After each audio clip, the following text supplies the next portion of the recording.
as 1000 vjetë me jetua, unë Edi Ramës nuk i besoj, dhe këshilloj çdo shqiptar mos t'i besojnë, sepse a i donë me të rrajt, me pa tjetër, me të prish mjedisin, me pa tjetër, me të prish investimet, me pa tjetër, me të largu elitën, me pa tjetër, me të largu popullsin, me pa tjetër, por ka i problem. Shtetet e Bashkuara të Amerikës,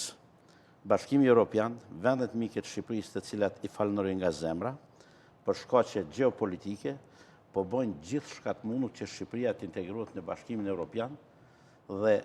kjo është fati madh për Shqipërinë. Së dyti, unë këtë protest e shoh si shpëtimin e Shqipërisë. Kjo protest sillemi ka doni, po duhet të themi e shpëtoi Shqipërinë.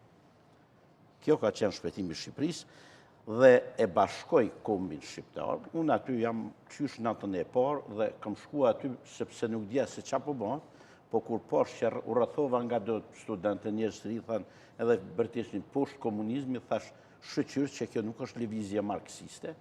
që do ta dehumanizonte edhe më tepër Shqipërinë e njeriu, por është një lëvizje për mjedisin, për të mirën e Shqipërisë. Dhe kjo protestë e bashkoi kombin shqiptar dhe shoh aty të majtë, djathtë, socialistë, eksponentë të gjitha forca politike.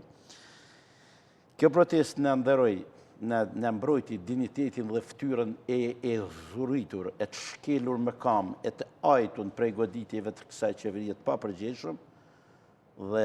i tha botës se shqiptarët janë një komb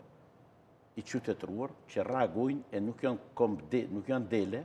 madje i tha botës qytetëruar që shqiptarët janë popull që arrin me bon zap pjellën e vetë keqe, si thoshte Axe Plumi,